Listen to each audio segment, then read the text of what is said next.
जी अस्सलाम वालेकुम। कैफ 6 आज के लेक्चर का आगाज़ करते हैं, लेक्चर नंबर 14। और आज के लेक्चर में आपको 2 होम असाइनमेंट्स के क्वेश्चन दिए गए थे, उनको हम वन बाय वन डिस्कस करेंगे। कितने स्टूडेंट्स ने असाइनमेंट किया, जरा हाथ उठाइए। शाबाश, असाइनमेंट कितनी की आपने? ऐसे ना करें।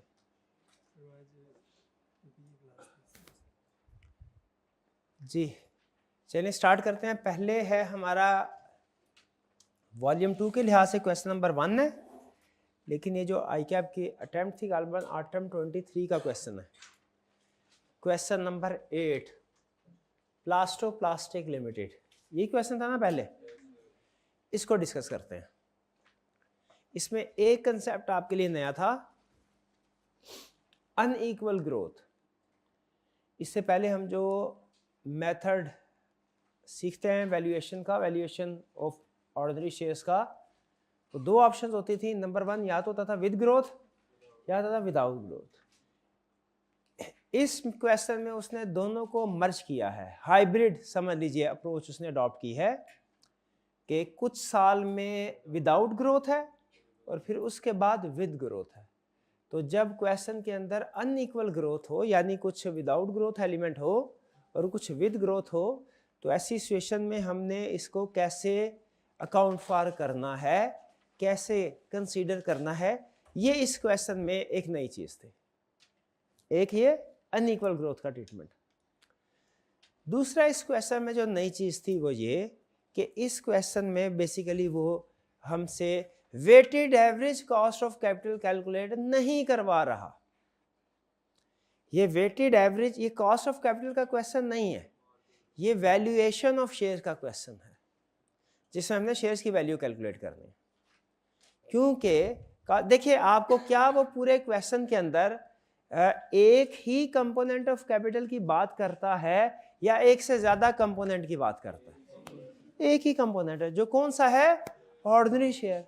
तो जब एक से ज्यादा कंपोनेंट्स ही नहीं है तो weighted average cost of capital भी कैलकुलेट नहीं। इसलिए आप देखें यहाँ पे आज हमने वो फॉर्मेट ड्रॉ नहीं किया, जो फॉर्मेट था ना जिसमें ओरिजिनल और फिर न्यू वाला होता था, क्योंकि इसमें कंपोनेंट ही एक है, उसी की वैल्यूएशन कैलकुलेट करनी है। ठीक है, हमें बता क्या रहा है? वो इंफॉर्मेशन दे रहा है कि एग्जिस्टिंग इंफॉर्मेशन ये है जिस, और फिर इसके बाद एक न्यू प्रोजेक्ट स्टार्ट करने की हम सोच रहे हैं। इस न्यू प्रोजेक्ट के स्टार्ट होने से इक्विटी बीटा चेंज हो जाएगा। बताइए हमें नया प्रोजेक्ट स्टार्ट करना चाहिए कि नहीं? अब इसमें अप्रोच क्या होगी सुन लीजिए। हमने प्रोजेक्ट स्टार्ट करने से पहले की मार्केट वैल्यू कैलकुलेट करनी है शेयर्स की, क्या है? हमने प्रोजेक्ट स्टार्ट होने के बाद की मार्केट वैल्यू कैलकुलेट करनी है शेयर्स की, क्या है? अगर तो प्रोजेक्ट के बाद की शेयर्स की मार्केट वैल्यू ज्यादा है पहले वाले से, तो फिर प्रोजेक्ट को स्टार्ट करना चाहिए। और अगर प्रोजेक्ट स्टार्ट करने के बाद शेयर्स की मार्केट वैल्यू बढ़ने की बजाय कम हो जाती है, तो फिर हमें ये प्रोजेक्ट स्टार्ट नहीं करना चाहिए, नुकसान का बायस बनेगा, इससे हमारी शेयर की प्राइस कम हो जाती है। क्लियर? पहली चीज सुन लीजिए, cost of weighted average cost of capital का क्वेश्चन नहीं है, क्योंकि इसमें मल्टीपल कंपोनेंट नहीं सिर्फ सिंगल कंपोनेंट है। दूसरी चीज, इसमें वो आपसे पूछ रहा है कि बताइए डिविडेंड वैल्यूएशन मॉडल से कि हमें न्यू इन्वेस्टमेंट स्टार्ट करनी चाहिए कि नहीं करनी चाहिए। तो न्यू इन्वेस्टमेंट किस पे डिपेंड करती है? हमारे मार्केट वैल्यू।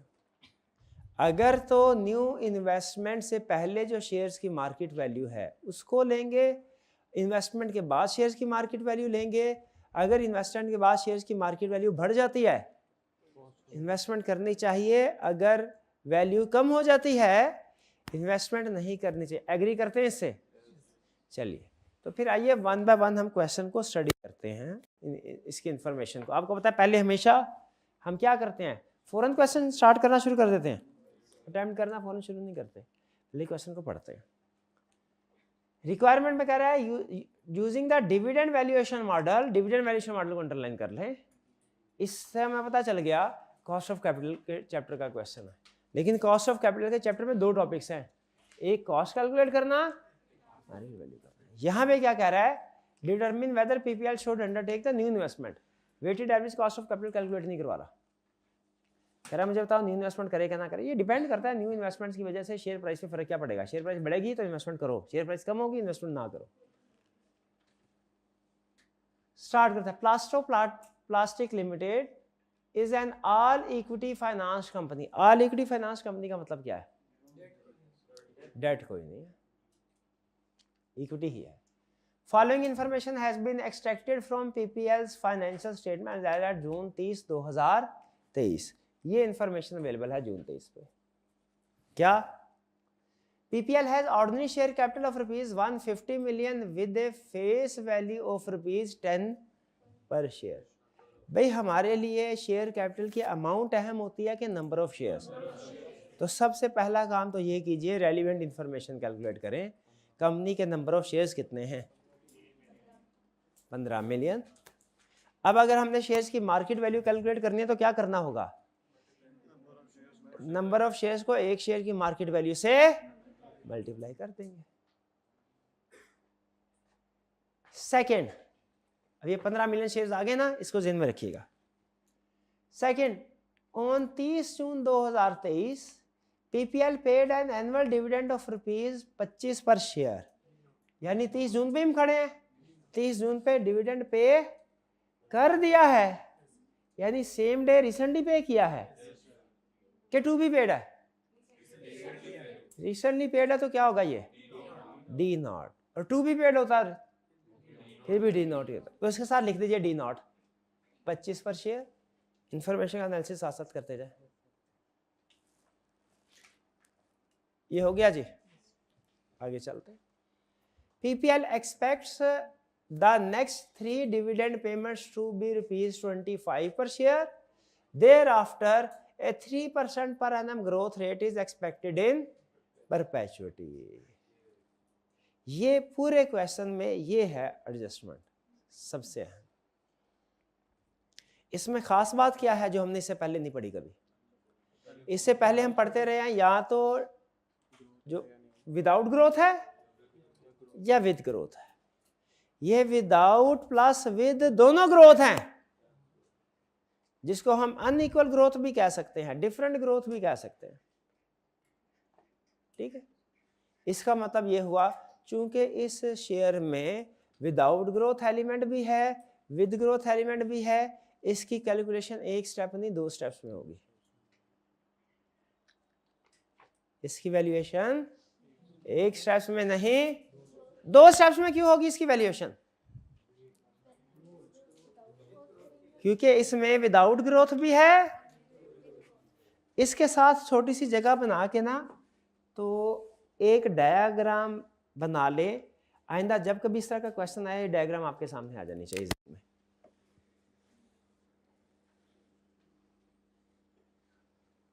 ये टाइम पीरियड है, ये डिविडेंड या शेयर प्राइस।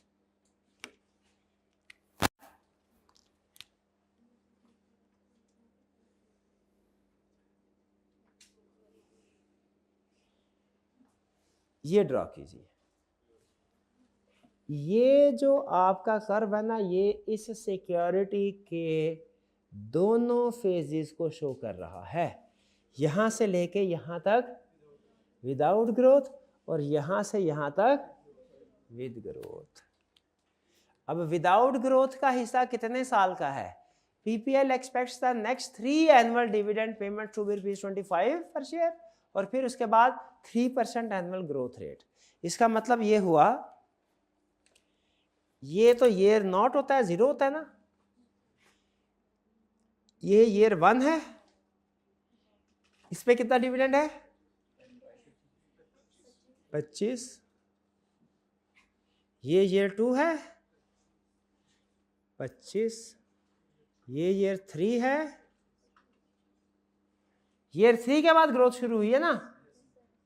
ईयर 3 पे डिविडेंड कितना है? 25। फिर इसके बाद क्या हुआ? ग्रोथ। ये 3% growth, G is equal to 3%। बताइए ये समझ आई कि नहीं आई? अब हमने शेयर प्राइसेस की कैलकुलेट करनी है तो क्या करना होगा, 2 स्टेप्स में कैलकुलेशन होगी। स्टेप नंबर 1 ग्रोथ वाली कैलकुलेशन करेंगे, स्टेप नंबर 2 विदाउट ग्रोथ की प्रेजेंट वैल्यू कैलकुलेट करेंगे। फिर से सुन लें, अगर आप इस शेयर की मार्केट वैल्यू कैलकुलेट करना चाहते हैं तो क्या करना होगा, 2 स्टेप्स में कैलकुलेशन। 2 स्टेप्स में क्यों, क्योंकि स्ट्रीम 2 तरह की है, एक विदाउट ग्रोथ है, विद ग्रोथ। पहले विद ग्रोथ को प्रेजेंट वैल्यू कैलकुलेट करेंगे, सॉल्व करेंगे, इस पॉइंट की वैल्यू आएगी, क्योंकि ग्रोथ वाला सही है। ग्रोथ कहां से स्टार्ट हो रहा है, ईयर 3 से, ये ईयर 1, ईयर 2, ईयर 3, ईयर 3 से स्टार्ट हो रहा है। ग्रोथ पीरियड कहां से स्टार्ट हो रहा है, ईयर 3 के बाद। तो इसका मतलब है जो यहां से हम वैल्यू कैलकुलेट करेंगे, प्राइस कैलकुलेट करेंगे, वो ईयर 0 की प्राइस आएगी या ईयर 3 की प्राइस आएगी। फिर से अगर हम सिर्फ विद ग्रोथ वाले हिस्से की प्रेजेंट वैल्यू कैलकुलेट करेंगे, उसकी हम मार्केट वैल्यू कैलकुलेट करेंगे, उसकी प्राइस कैलकुलेट करेंगे, वो ईयर बाय डिफॉल्ट वो ईयर 0 पे आएगी या ईयर 3 पे, क्योंकि ईयर 3 से ग्रोथ शुरू हो रही है। फिर वहां पे प्राइस आने के बाद क्या वही फाइनल प्राइस होगी कि उसे ईयर 0 पे लाना पड़ेगा। ये बात समझ आई कि नहीं, कंसेप्ट सारा इसमें यही था और कुछ नहीं है, ठीक है। अब यहाँ पे 25-25 है, उसके बाद 3% ग्रोथ है, ये हम इसकी कैलकुलेशन कर लेंगे। ये आपने डायग्राम बना लीजिए, जहां पे आपका क्वेश्चन है, बुक है, उसके साथ ये डायग्राम बना लीजिए, वरना घर जाके समझ नहीं आएगी। बनाइए, शाबाश, बनाइए, आपने बनाई है, क्वेश्चन के साथ मैं बोल रहा था, आप बनाइए। हाँ जी, शाबाश, आपने बनाई है डायग्राम। अब आगे चलते हैं, ये डायग्राम, ये थर्ड वाला पॉइंट भी समझ आ गया। Fourth, equity beta. Equity beta क्या होता है, रिस्क फैक्टर शेयर का। Equity beta of PPL share is 0.8। इससे क्या पता चला, कैपएम के जरिए कॉस्ट कैलकुलेट करनी है। And the average return on stock market is 21%, the return on government bond is 12%। अब बताइए इन्फॉर्मेशन किस लिए है, कैपएम के लिए, कॉस्ट कैलकुलेट। अब कॉस्ट कैलकुलेट कीजिए फौरन, आपके पास है 30 सेकेंड, और मैं आपको बता देता हूं आपका आंसर 21% से कम आएगा। आंसर 21 कैलकुलेट कर लिया, अभी कीजिए, यह आएगा 12% प्लस 21 माइनस 12 इंटू 0.8, 0.8 नॉट अब 7.2 प्लस 19.2%, 19.2% ही है, ये हमारी आ गई कॉस्ट। अब इसके साथ लिख लीजिए, कॉस्ट ऑफ कैपिटल क्या है। अब क्या आप इसके बाद कह रहे हैं PPL is considering new investment.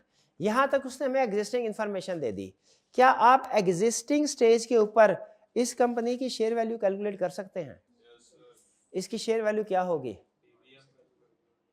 Number of shares multiplied by price पर शेयर, और नंबर ऑफ शेयर 50 मिलियन है।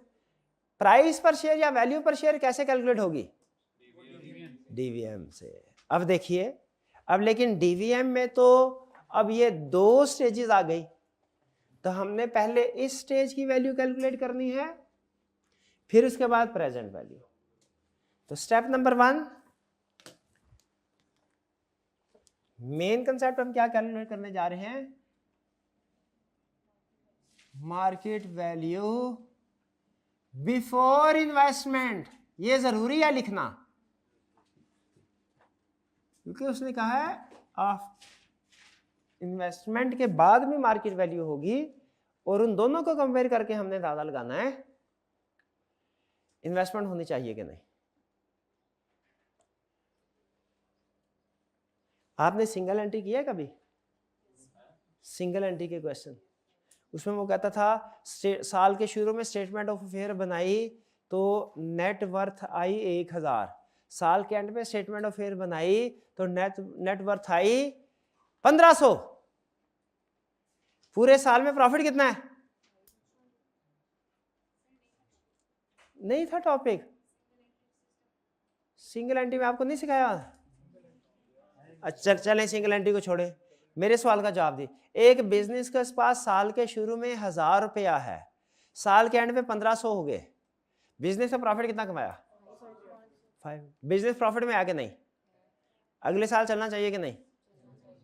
Investment should be undertaken. अब आखिरी सवाल का जवाब दीजिए। बिजनेस के पास साल में शुरू है 1000, साल के दौरान में 300 रुपया फ्रेश कैपिटल इंट्रोड्यूस करवाया, साल के एंड पे नेट एसेट हो गए 1500 के। अब बताइए 200 क्यों?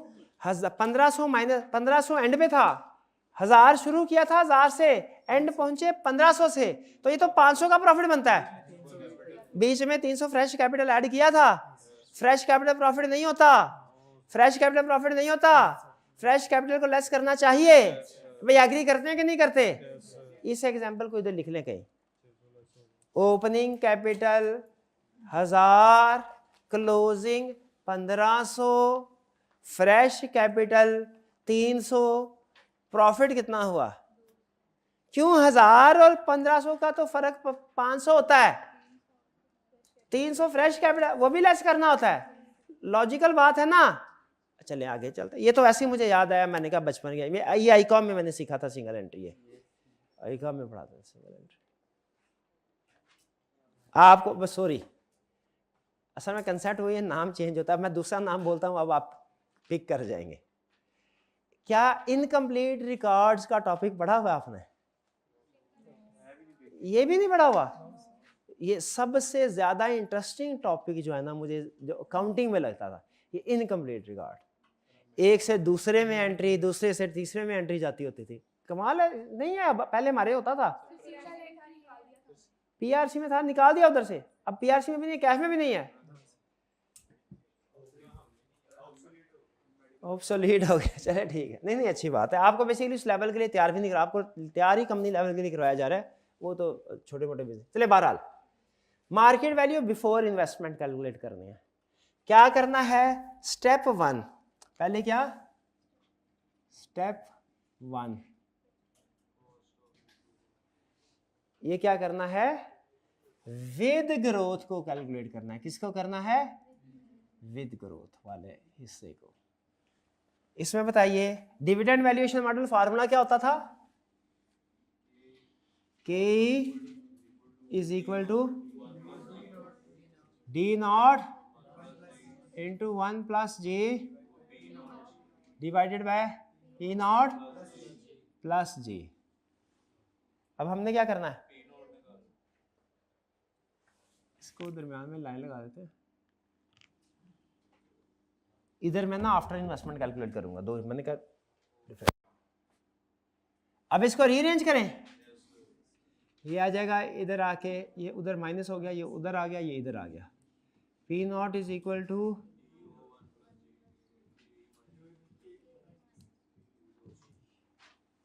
ठीक है जी। अब शेयर की वैल्यू आ गई हमारे पास, फिगर्स पुट करने हैं।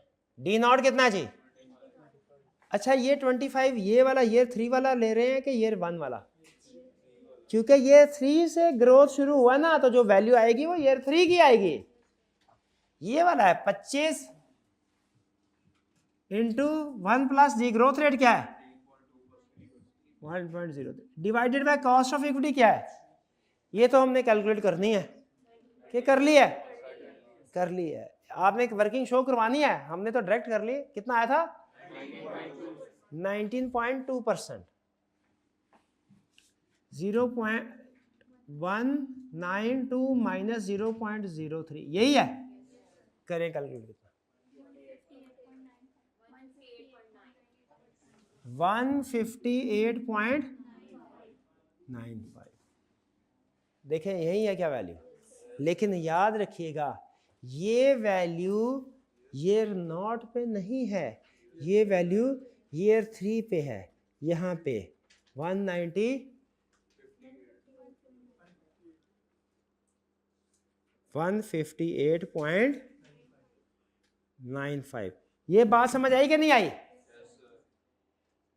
कि ये जो विद ग्रोथ स्टार्ट जहां से हो रहा है, जाहिर है जो फार्मूला आएगा वो स्टार्टिंग पॉइंट पे ही आएगा।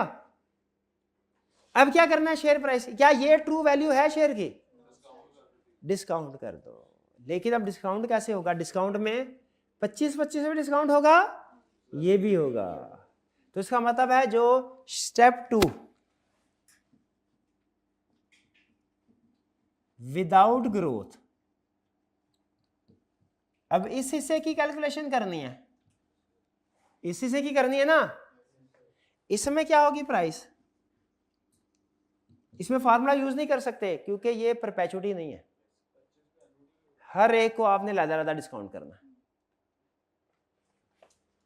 25 की एन्युटी बनानी है, 25 की एन्युटी बनवा ले, इतने छोटे के भी एन्युटी बनानी है आपने, बस ठीक है ठीक है ठीक है, ऐसे कर लें, ठीक है बिल्कुल ठीक है, एन्युटी कर लें। अब क्या एन्युटी क्या होगा, right, is equal to R into 1 minus 1 plus I. अब डिस्काउंट रेट कितना है, कॉस्ट ऑफ कैपिटल डिस्काउंट, हाँ जी 19.2, 1.192 power -3 divided by 192 plus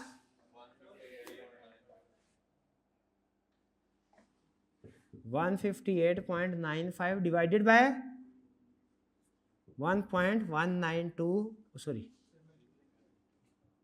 1.192 power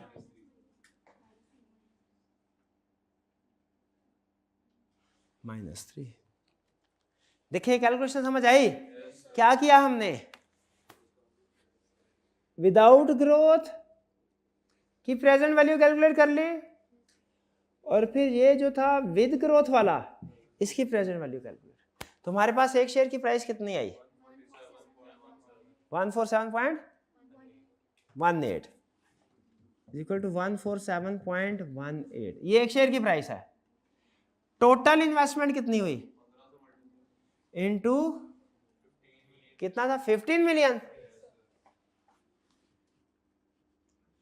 total market value is equal to 15 million multiplied by 147.18, कितने मिलियन हो गया, 442207.7, ये है हमारी total market value before investment. पहला चेक पॉइंट आज का ये है, तसल्ली से देख ले एक एक कैलकुलेशन को, ख़ास तौर पे उस ग्राफ की मदद से हमने कैसे दो डिफरेंट कैश फ्लो स्ट्रीम्स थे उनकी कैलकुलेशन की। सबसे अहम चीज़ यही है इस क्वेश्चन में, और कुछ भी चीज़ अहम मुश्किल नहीं थी, सिवाय इसके कि 2 स्ट्रीम्स ऑफ कैश फ्लो। इनको अच्छे तरीके से समझ लीजिए, किसी एक स्टूडेंट को भी प्रॉब्लम है पूछ लें, फिर इसके बाद आगे चलेंगे। ये हमने करंट मार्केट वैल्यू कैलकुलेट कर ली है बिफोर इन्वेस्टमेंट जी। डिस्काउंटिंग के लिए हमने कॉस्ट ऑफ कैपिटल क्यों यूज किया है, क्योंकि कॉस्ट ऑफ कैपिटल का पर्पस ही यही होता है, इसको हमने डिस्काउंट फैक्टर के तौर पे यूज करना होता है। ठीक है, कॉस्ट ऑफ कैपिटल को हमने डिस्काउंट फैक्टर के तौर पे यूज करना होता है। ठीक है, वरना क्या आपके पास उसने कोई और डिस्काउंट फैक्टर दिया हुआ कहीं पे, नहीं दिया। कोई क्वेश्चन और, कोई क्वेश्चन नहीं, नहीं और कोई होता ही ना, और कोई होता। लेकिन फर्ज कीजिए अगर वो क्लियरली कह देता कॉस्ट ऑफ कैपिटल ये है, तो फिर जो क्लियरली उसने कॉस्ट ऑफ कैपिटल कहा होता ना, फिर हम उसको यूज करते हैं। लेकिन वो कहेगा नहीं क्योंकि होता ही नहीं है। और कोई क्वेश्चन, क्लास में सब स्टूडेंट्स ने कर लिया है, यहां तक पहुंच गए हैं, अब आगे चलें। अच्छा आगे बताइए, अब आगे हमने क्या करना है भला, गैस कीजिए, अंदाजा लगाए। After investment market value calculate करेंगे, तो वो मार्केट वैल्यू यही नहीं होगी। क्यों यही नहीं होगी, इसका जवाब सवाल में वो आगे आपको दे रहा है कि वो यही नहीं होगी। क्यों यही नहीं होगी, इसका वो जवाब आगे दे। PPL is considering a new investment which would require an initial outlay of rupees 600 million, जिसके लिए 600 मिलियन चाहिए। 600 मिलियन मजीद इन्वेस्टमेंट करनी पड़ेगी। 600 मिलियन का मतलब 60 मिलियन शेयर। ये कैसे सोचा? फेस वैल्यू से। इसका मतलब है आप ये कह रहे हैं जो कंपनी शेयर इशू करेगी वो फेस वैल्यू पे करेगी, और किस पे करेगी? वो कंसेप्ट भूल गए। जब स्टॉक एक्सचेंज डिप्रेस्ड हो तो शेयर इशू ना करो। अगर हमेशा शेयर फेस वैल्यू पे ही इशू होते होते तो स्टॉक एक्सचेंज डिप्रेस्ड है या बूम पे है, क्या फर्क पड़ता? तो पड़ता है ना, क्योंकि शेयर्स इशू होते हैं मार्केट वैल्यू पे। अगर इसकी मार्केट वैल्यू 10 है फिर कितने इशू करने चाहिए? 60 मिलियन के। अगर इसकी मार्केट वैल्यू 20 है शेयर्स की, फिर कितने शेयर इशू करने चाहिए? कितने? 30 मिलियन। डिपेंड करता है मार्केट वैल्यू पे, फेस वैल्यू नहीं, मार्केट वैल्यू क्या है वो आगे देखते हैं, बताता है या नहीं बताता हमें। बहरहाल 600 मिलियन चाहिए। इसका मतलब है फ्रेश कैपिटल हमारा कितना होगा? शेयर इशू करके 600 मिलियन आना चाहिए। And is considering financing it with A 1-for-3 right issue. 1-for-3 right issue, 1-for-3 right issue. सुना सुना लगा हुआ है कहीं, कहां सुना था? Right issue. 1-for-3 right issue मतलब जिसके पास 3 शेयर हैं उसको 1 शेयर मिलेगा। ये राइट इशू है क्या बोनस इशू? इसके बदले में कंपनी को पैसे मिलेंगे कि नहीं मिलेंगे? वो याद है राइट इशू और बोनस इशू में फर्क बड़ा था।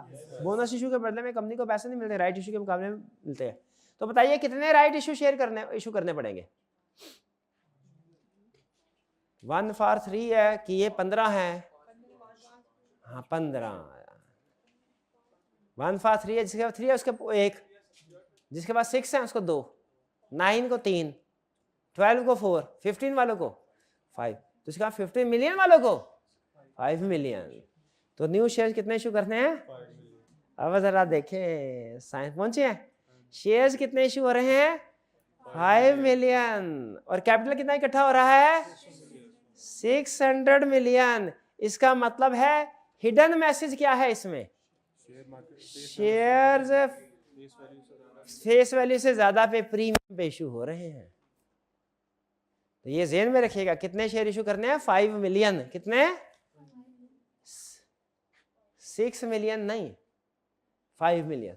1-for-3 से 5 मिलियन ही आता है ना? पक्का भाई, कंफ्यूज तो नहीं हो क्या?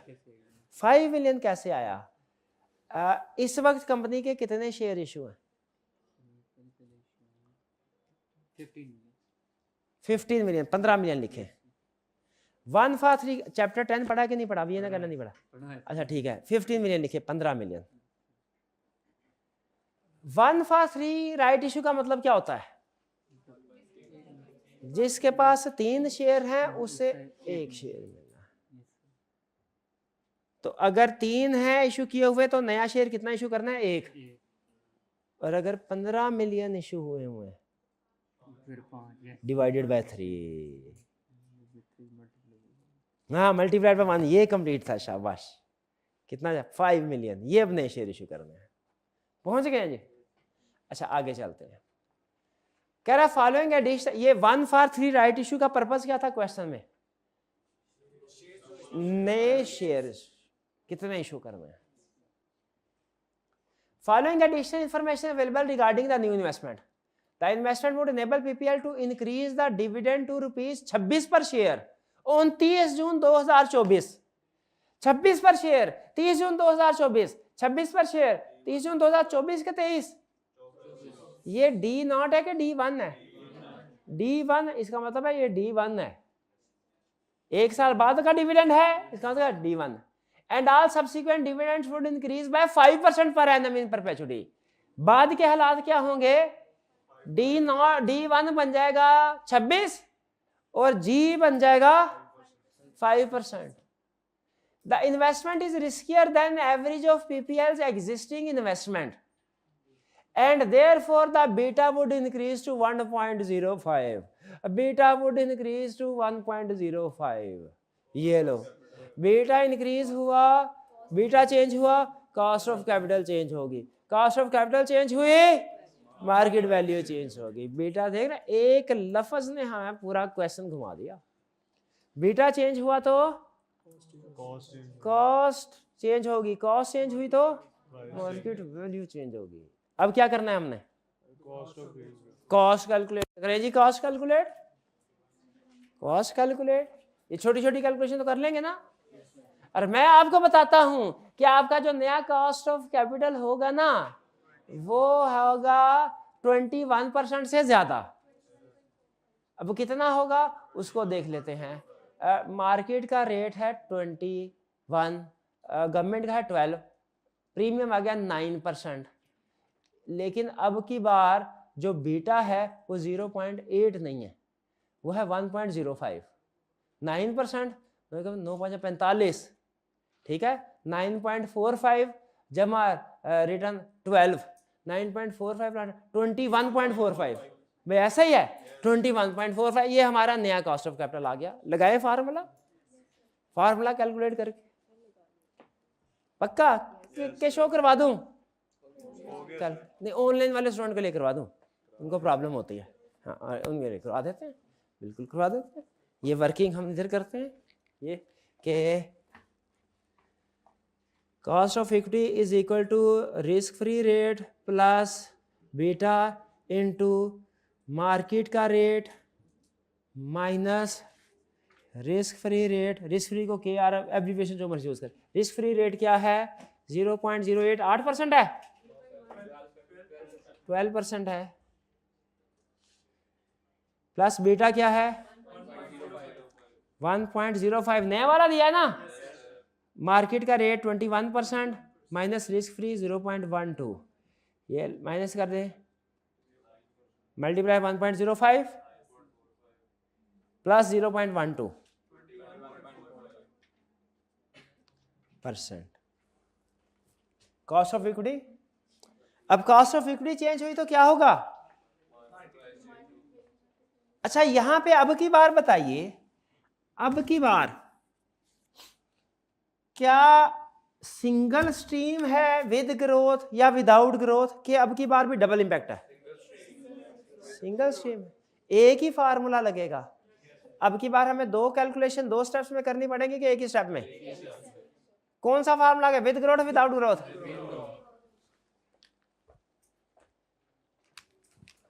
With growth, market value after investment.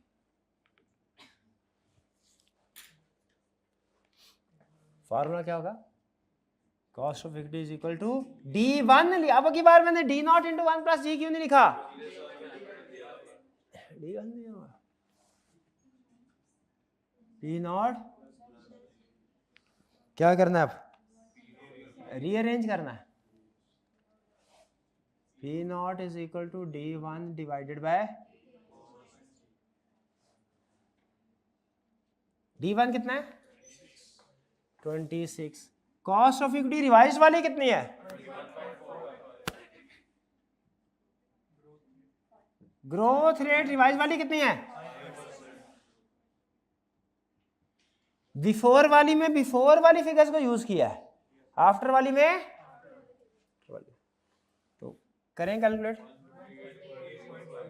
158.05। Clear.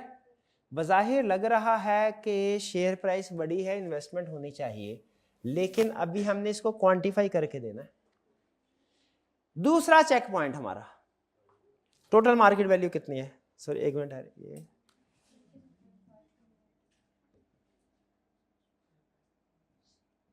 कितनी है? 20 मिलियन, 50 नहीं, 5 नया भी तो कर दिया। कितना हुआ? 3161 बस। ये है हमारी value after investment. Before investment opening capital, closing capital. अब इससे प्रॉफिट कैलकुलेट करना है, कर सकते हैं? नहीं कर सकते, नहीं कर सकते। आप कर लिया आपने? एक मिनट है रे।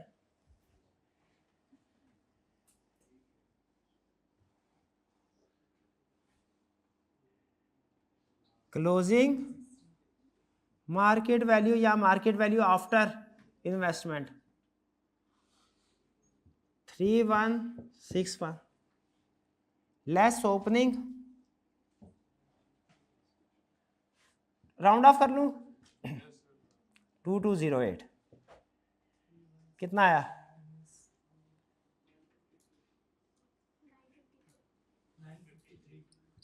ये है प्रॉफिट इस साल का। ये नहीं है? क्यों नहीं है? Fresh capital.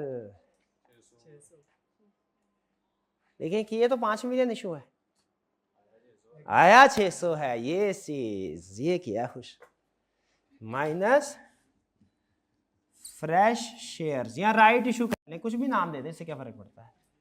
600 अब क्या आया? इसका मतलब है न्यू प्रोजेक्ट स्टार्ट करने से कंपनी को 353 की वैल्यू इंक्रीज होगी। तो करना चाहिए कि नहीं करना चाहिए? बिल्कुल करना चाहिए, कोई प्रॉब्लम इसमें। लास्ट चेक पॉइंट इस क्वेश्चन का, कैलकुलेशन नोट कर लीजिए, कोई प्रॉब्लम हो तो पूछ लीजिए। अगर नेक्स्ट ईयर का डिविडेंड दिया हो लेकिन वो चेंज ना हो रहा हो तो वो डी नॉट ही कंसीडर होगा? अगर नेक्स्ट ईयर का डिविडेंड दिया हुआ है वो चेंज नहीं हो रहा तो वो D1 ही होगा। अगर वो ये कहता है कि अगले सारे सालों का भी सेम रहेगा तो फिर आप कह सकते हैं कि ये विदाउट ग्रोथ का क्वेश्चन है।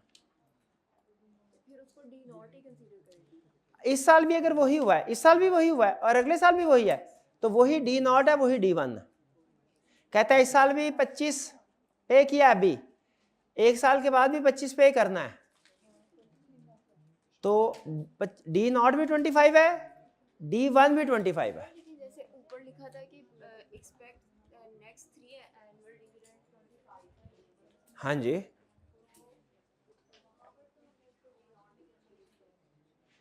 D0 का देखिए सिंपल, मिक्स ना करें कंसेप्ट, सिंपल रखना है। रिसेंटली पेड और टू बी पेड क्या होगा, और जो एक साल बाद पे होना एक्सपेक्टेड, बस इससे आगे आपने नहीं सोचना। क्वेश्चन की इंफॉर्मेशन से जिस टाइम पीरियड की दी है उसके लिहाज से डिसीजन करना। अगर D0 पे भी वही है, D1 पे भी वही है, तो इसका मतलब है वही D0 भी है, वही D1 है। और इसका दूसरा मतलब पता है क्या है? ये विदाउट ग्रोथ का क्वेश्चन है, ये विदाउट ग्रोथ का क्वेश्चन। क्लियर? कैलकुलेशन समझ आ गई? बताइए इस केस में आपने इस क्वेश्चन में नई चीज क्या सीखी? अगर एक ही शेयर्स में विद ग्रोथ विदाउट ग्रोथ दोनों हो तो उसकी प्राइस कैसे कैलकुलेट करनी है। सबसे अहम चीज ये सीखी। क्या आप इस काबिल है कि अगर किसी और क्वेश्चन जैसे जिम्बा वाला क्वेश्चन है उसमें भी इसी तरह विद ग्रोथ और विदाउट ग्रोथ दे दे, आप उसकी प्राइस कैलकुलेट कर सकते हैं? कर सकते हैं। तो एक सवाल का जवाब दे, इसी से पता चल जाएगा आप इस काबिल है कि नहीं। पहले कैलकुलेशन विद ग्रोथ की करनी है कि विदाउट ग्रोथ?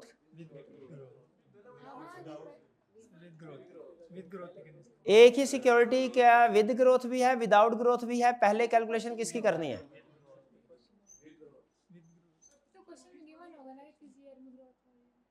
हाँ गिवन होगा, आपकी कैलकुलेशन दो हिस्सों में जाएगी ना। पहले विद ग्रोथ की करनी है या विदाउट ग्रोथ की? पहले प्रेजेंट वैल्यू किसकी कैलकुलेट करनी है? विद ग्रोथ वाले की, जो बाद वाला है, विद ग्रोथ वाले।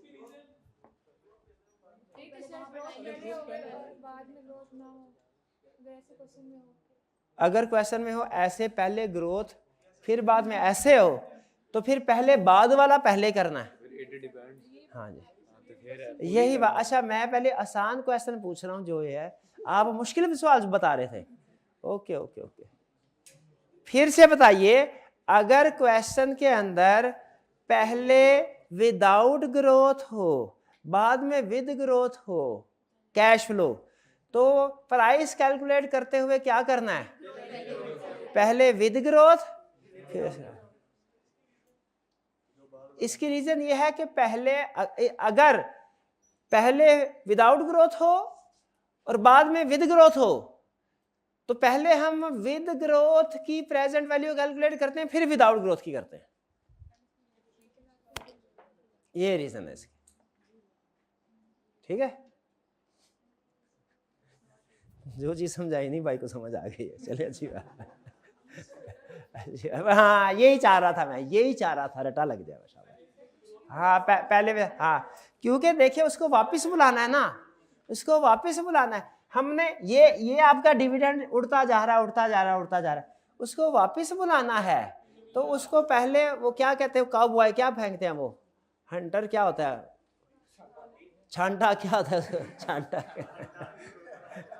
क्या, हाँ। तो वो जब हमने उसको छांटा फेंका, उसकी गर्दन में इधर जाके तो उसको जब वापस इधर लेके आ रहे हैं ना, इधर लेके आ रहे हैं, तो पहले ये रिवर्स होगा ना, ये रिवर्स होगा यहां तक कल, फिर उसके बाद इसको इधर लेके आएंगे। फिर से सुन लीजिए, अगर क्वेश्चन के अंदर वो आपसे पूछे कॉस्ट ऑफ कैपिटल के क्वेश्चन के अंदर बताइए इन्वेस्टमेंट करनी है कि नहीं, तो आपने फैसला कैसे करना है? Market value after investment, market value before investment, दोनों का कंपैरिजन कर लेना है। अब मार्केट वैल्यू आफ्टर इन्वेस्टमेंट के लिए ज़्यादा फिगर्स देगा, बिफोर इन्वेस्टमेंट के लिए ज़्यादा फिगर्स देगा।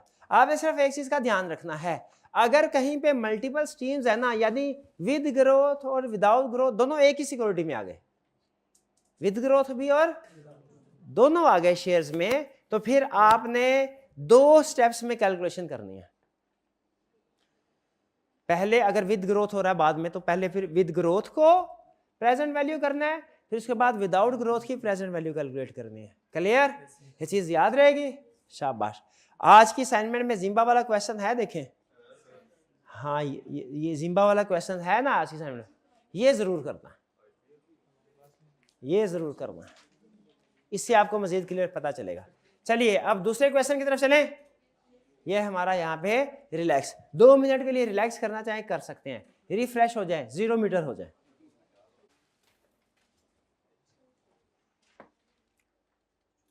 ये भाई हमारे टीए किधर है?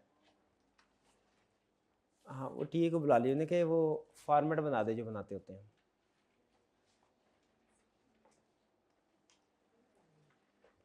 स्टार्ट करें जी। सबसे डिटरमिन द कंपनी, अच्छा मैंने उन्हें कहा कि फॉर्मेट आके मुझे बना दो weighted average cost of capital का, जिसमें एक से ज्यादा कंपोनेंट्स यूज होते हैं। मुझे कैसे पता चला इसमें वो फॉर्मेट यूज होना है? कंपनीज रिक्वायरमेंट में है weighted average cost of capital, इसका मतलब एवरेज कैलकुलेट करनी है। एवरेज एक से ज्यादा चीजों की होती है, एक चीज की भी कभी एवरेज हुई है भला? पिछले वाले क्वेश्चन में फॉर्मेट क्यों नहीं यूज किया? एक ही सिक्योरिटी थी, ऑर्डिनरी शेयर ही थे, उनकी भी कभी एवरेज होती है भला? एवरेज तो एक से ज्यादा चीजों की होगी ना। यहाँ पे क्या एक से ज्यादा चीजें हैं? हाँ यहाँ पे 3 चीजें हैं। ये सुकून हुआ, शाबाश। 3 नहीं 2 हैं। 1 मिनट ठहर जाए। ये भाई बताएं भैया, इसके अंदर कॉस्ट ऑफ कैपिटल कर रहे हैं हम, ये टेबल के अंदर मेरा ख्याल है 3 चीजें हैं, ये भाई कह रहा है 2 हैं। ये इसको पता ही नहीं है 3 चीजें हैं। एक है शेयर्स, नंबर ऑफ शेयर्स, एक है रिजर्व्स, और एक है 9% लोन स्टॉक। यानी लोन स्टॉक का मतलब डिबेंचर्स, के जो इन्वेंट्री उधार पे लिया वो, के बैंक लोन, बॉन्ड्स, डिबेंचर्स 9%। तो ये 3 चीजें हुई ना, 2 हुई। 2 कैसे हुई? रिजर्व नहीं होगा, शाबाश। जब हम कॉस्ट कैलकुलेट करते हैं, ठीक है, फॉर्मेट बना दीजिए इसका, लेकिन सिर्फ टॉप वाले एक ही, 3 दफा नहीं बनाना, सिर्फ एक दफा बनाना। फॉर्मेट आपको बनाना आता है ना? वरना आपके सामने बना दूं, मैं खुद बना दूं आपके सामने। ये भाई जरा फुटा शुटा लगा के ना सीधी लाइन खींच लेते हैं, मेरी लाइन टेढ़ी मेढ़ी होगी। तो determine company's weighted average cost of capital. Educare PLC is listed on the Karachi stock exchange. Company statement of financial position as at 31 August 2023 showed the following long term financing. 3, अच्छा इसमें 3 नहीं 2 हैं, एक को तो फिर क्रॉस कर दे, हल्का सा साइड में क्रॉस। किसको क्रॉस करना है? क्योंकि जो शेयर की कॉस्ट होती है वही रिजर्व की होती है। अच्छा अब जरा शेयर्स पे आ जाए, उसमें उसने 3 चीजें हमें बताई हैं। 1.2 million order number of share, face value of share और total issued share capital. 3 values बताई हैं, 3 बताइए ना, number of share, face value और total face value of share issued. हमारे काम की सिर्फ एक ही है, नंबर ऑफ शेयर। उसको टिक कर दे, बाकियों को क्रॉस कर दे, ताकि पता हो ये इंफॉर्मेशन हमारे किसी काम की नहीं है। कौन सी चीज काम की है? 1.2 मिलियन ऑर्डिनरी शेयर्स। फिर इसके बाद है 9% लोन स्टॉक 30। अगर तो ये बैंक लोन होता ना, यूं कॉस्ट कैलकुलेट होती इसकी। कैसे? नेट ऑफ, ये बैंक लोन नहीं है, लोन लिखा तो हुआ है, लोन स्टॉक होगा, डिबेंचर है। इसकी कॉस्ट कैसे कैलकुलेट होगी?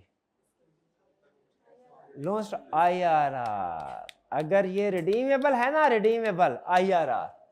अच्छा इसके साथ 9% लिखा हुआ है लोन स्टॉक, लोन स्टॉक मतलब डिबेंचर या बॉन्ड। 9% लिखा है, ये क्या है?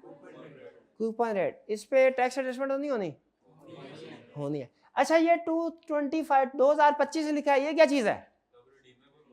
तब रिडीमेबल है, ये से रिडीम होना है 2025 पे। आज क्या डेट है? 31/2023। 2000 डेट नहीं बताई, वरना हम एग्जैक्ट मैच कर लेते, लेकिन 2025 का मतलब तकरीबन 2 साल रह गए। इस वक्त 2023 है, 2025 में रिडीम होना है, 2 साल बाद रिडीम होना है। एग्रीड? पक्की बात?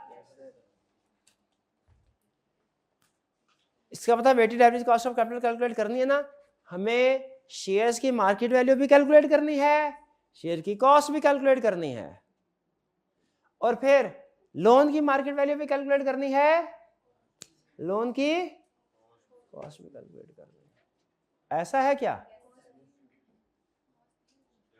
कॉस्ट दी हुई है, किधर है कॉस्ट? 9%।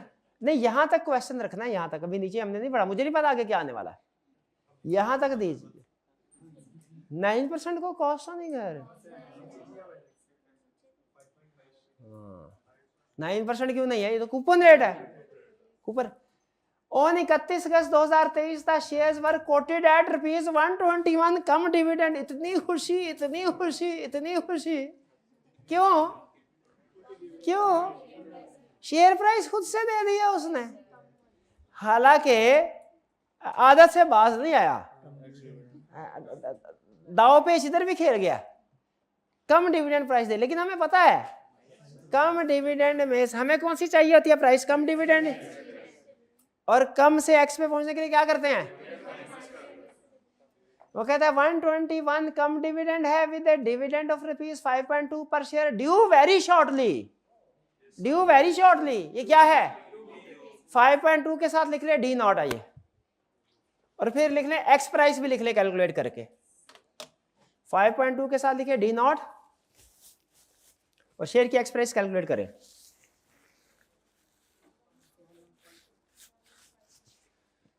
क्या ये 115.8 ये साथ साथ लिखते जा रहे हैं। ये D0 है, ये XP0 है, एक्स प्राइस है।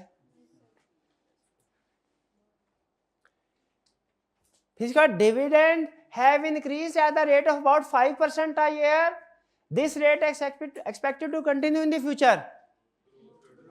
ये क्या है? इसके साथ लिख रहे G is equal to 5%, G is equal to 5%। Information scan करके पहले ही उसको लगाते जाए, डिसीजन होते जाए साथ साथ, एंड फिर सिर्फ कैलकुलेशन बच्चों वाला काम रह जाए। ये क्लियर? अच्छा, अब इसके बाद है loan stock. Loan stock is due to be redeemed at par on 31 August 2000। बता तो दिया है, आप कह रहे थे डेट नहीं दी हुई। कौन कह रहा था डेट नहीं दी हुई? दी तो ही है डेट, 2 साल के बाद, 2 साल के बाद। Interest is payable annually on 31 August. Post tax cost of loan stock is 5.5%। अच्छा, ये कह रहे थे आप कि इसकी कॉस्ट दी तो हुई है, बिल्कुल। ये 5.5% के साथ लिख लो, ये क्या है? Cost of debt, cost of debt, इसकी कॉस्ट, इसकी cost. Company's corporate tax rate is 30%। अब इसका मतलब है क्वेश्चन का जो ये हिस्सा है ना, ये आपको शेयर्स की कॉस्ट और वैल्यूएशन के लिए दिया है। क्वेश्चन का जो ये हिस्सा है, ये लोन की कॉस्ट और वैल्यूएशन के लिए दिया है। दोनों की कॉस्ट और weighted average cost capital calculate करने के लिए हमें हर कंपोनेंट की कॉस्ट भी चाहिए होती है, मार्केट वैल्यू भी चाहिए होती है। तो कैलकुलेट करें। 5.5% किस तरह आई है? ये उसने खुद दी है। इसकी रीजन क्या? वो ये कह रहे हैं इसकी नेट कॉस्ट ये है, यानी इसमें उसने जो issued at par, redeemable at par, सारी कैलकुलेशन करने के बाद बता दिया है। हालांकि असूली तौर पे आपके ज़हन में सवाल आ सकता है कि ये नेट ऑफ टैक्स 39 ये आनी चाहिए, 7 9 63 6.3%। ये कम क्यों है? क्योंकि हो सकता है ये रिडीम जो किधर है, रिडीमेबल एट पार है, हाँ, ये इशूड जो है वो एट प्रीमियम हुई हो। जब इशूड एट प्रीमियम हुई हो तो फिर वो कॉस्ट कम हो जाती है। ये थोड़ा सा एडवांस कंसेप्ट हो जाएगा। जब भी कोई सिक्योरिटी रिडीमेबल एट प्रीमियम हो ना, उसकी कॉस्ट बढ़ जाती है क्योंकि कंपनी को ज्यादा पैसे देने हैं। लेकिन जब इशूड एट प्रीमियम हो, कॉस्ट कम हो जाती है, कंपनी को ज्यादा पैसे मिलते हैं। तो चूंकि उसने इशू के बारे में नहीं बताया हुआ, इसीलिए उस वजह से हमने उसकी गिवन फिगर को तो चैलेंज नहीं ना करते हुए, एक तो हमारा वैसे ही जनरल रूल है। अब मैं ये तो नहीं कह सकता ये 30% टैक्स रेट कैसे आया। पाकिस्तान में तो 28% चलता है, 28 चलता है कंपनीज के ऊपर, 29 है, चले 29।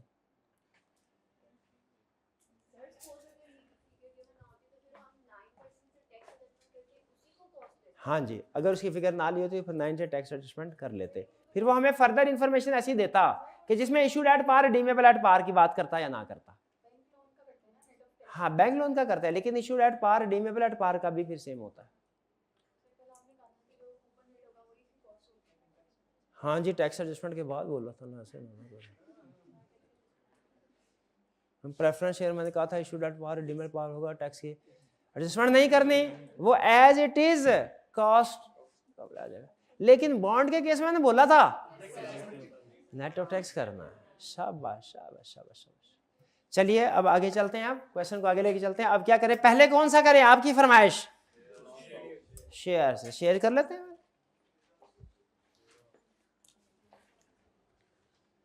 कंपोनेंट क्या है जी? 2 हैं जी, एक है शेयर्स, एक है लोन स्टॉक। शेयर की मार्केट वैल्यू क्या है?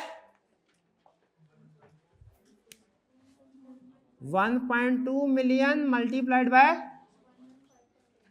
115.8, देखिए कितना है, 138.96। कॉस्ट ऑफ कंपोनेंट कितनी है? कैलकुलेट करनी है, कैपम से कैलकुलेट कर लें। कैपम से क्यों नहीं कर सकते? वो डाटा बीटा ही नहीं है ना, फ्री रेट है। अब क्या करें फिर, मजबूरी डीवीएम से। विद ग्रोथ के without growth? With growth. D not दिया है कि डी वन दिया है? डी नॉट दिया है। तो अब देखिएगा कैलकुलेशन होने लगी कि cost of equity is equal to D not into 1 plus G divided bye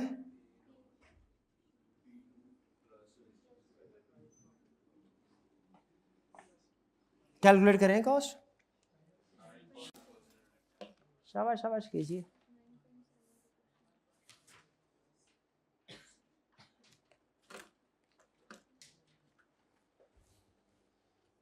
ये कर लेंगे। डी नॉट क्या है? 5.2। ग्रोथ रेट क्या है? 5%। Price 115.8 plus growth rate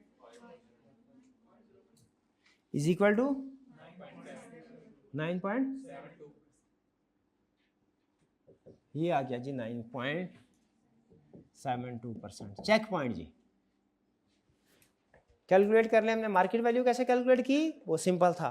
calculate कर ले हमने इसकी कॉस्ट कैसे कैलकुलेट की।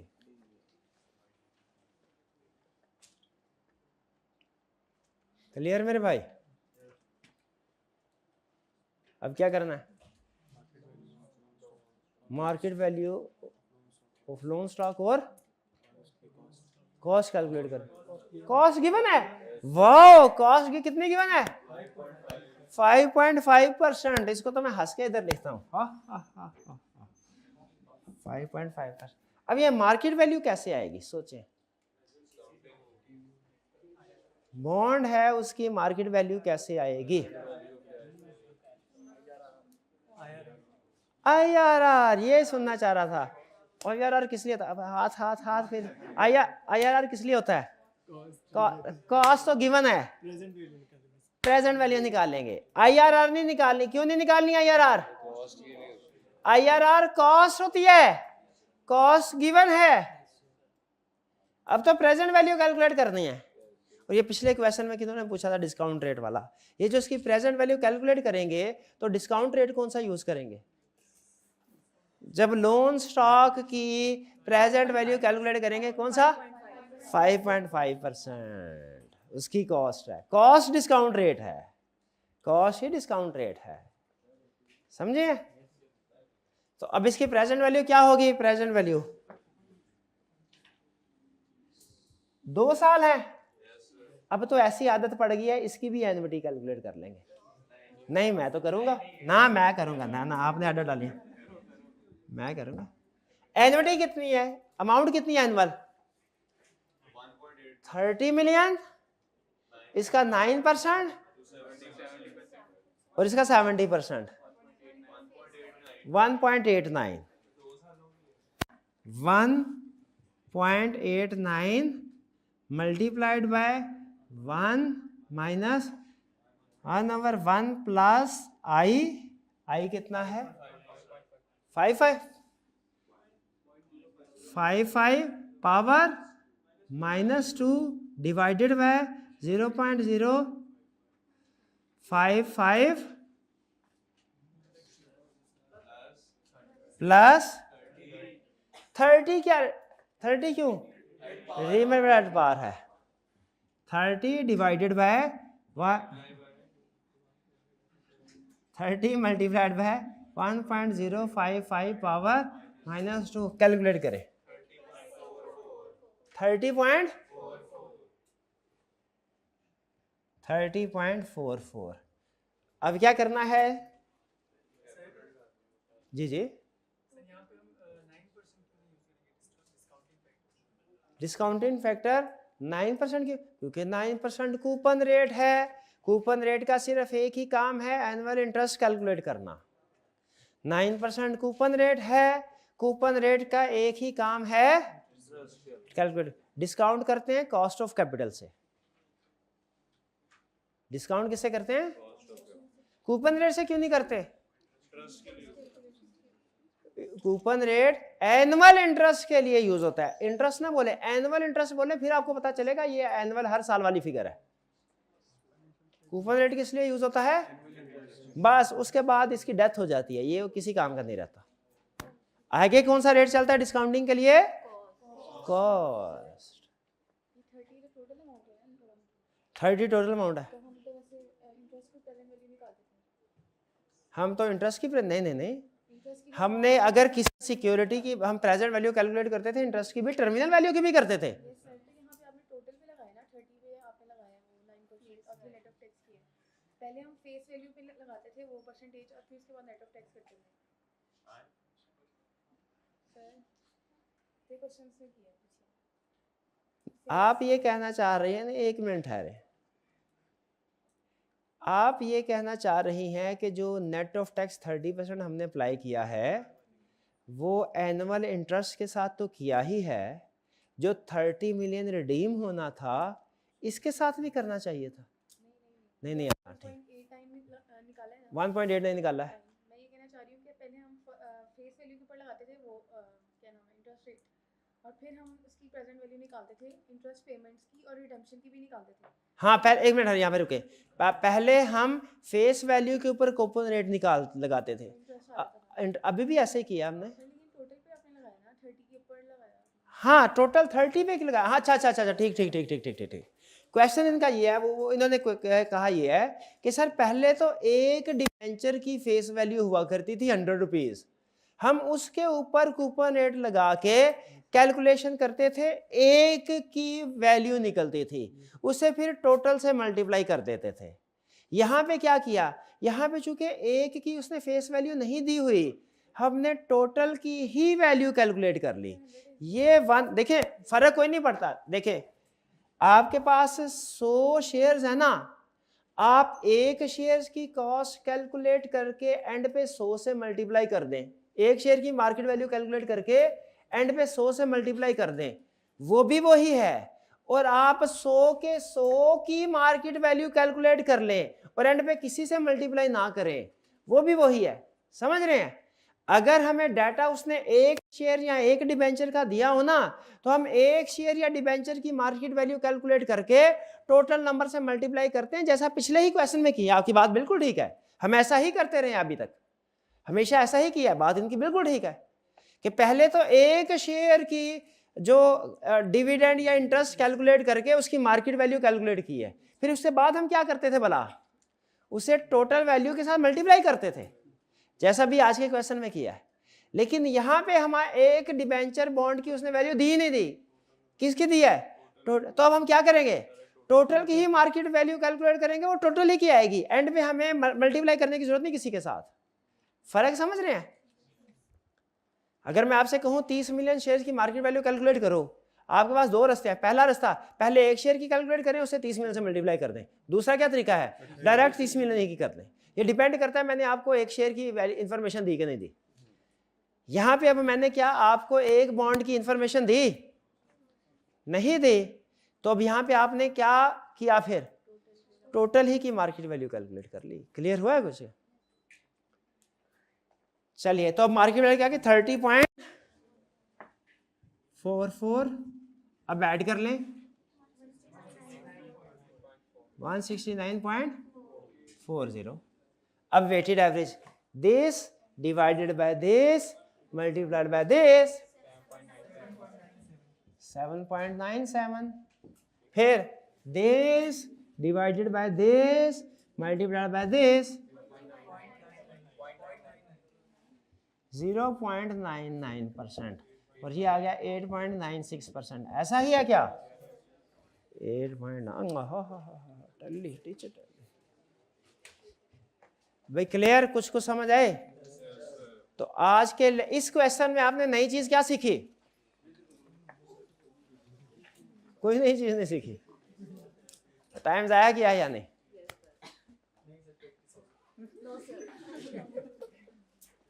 उस्ताद की हर बात में हानि मिलानी होती, सोच लिया करे कुछ जी। नई चीज बता, नहीं आप जब तक ये नहीं बताएंगे नई चीज क्या सीखी इस क्वेश्चन के अंदर। हाँ, लोन स्टॉक की वैल्यू कैलकुलेट करना, जब उसने एक डिबेंचर नहीं दिया हो। वैसे कल वाले क्वेश्चन में भी तो हमने लोन डिबेंचर की प्रेफरेंस, कन्वर्टेबल था वो, कन्वर्टेबल। कल कन्वर्टेबल, आज रिडीमेबल की सीख ली। ठीक है, चलिए। और ये कम डिविडेंड वाला क्वेश्चन भी तो आ गया, ये कल सीख लिया था। अच्छा, चलिए, कुछ ना कुछ हमने नई चीज सीखी जरूर है, वो अभी हमें समझ नहीं आ रही क्या सीखी जरूर है। वैसे एक ये इन्होंने जो पॉइंट रेज किया था वो था कि सिंगल बॉन्ड की पहले हम वैल्यूएशन करते रहे हैं, आज हमने पूरे के पूरे बॉन्ड की टोटल की मार्केट वैल्यू की है, हालांकि तरीकाकार वही था, तरीकाकार वही था। चलिए ठीक है, और कोई क्वेश्चन? असाइनमेंट मिल गया, आज की असाइनमेंट आपने लाजमी करनी है, कल इंशाल्लाह हमारी क्लास होगी, ठीक है। हाँ लेकिन लेक्चर अपलोड करवा दिया जाएगा, इसलिए अगर आपको आने में किसी किस्म की कोई प्रॉब्लम हो, कोई इशू नहीं है, घर में रिलैक्स है, लेकिन लेक्चर देख जरूर दीजिएगा। और अगर आपको रोज़ा लग रहा हो तो चुप करके क्लास में आ जाए, टाइम ऐसे हाँ लगा 2-2.5 घंटे गुजर ही जाएंगे, ठीक है जी। आज का लेक्चर यहाँ पे ख़त्म करते हैं, अल्लाह हाफिज़।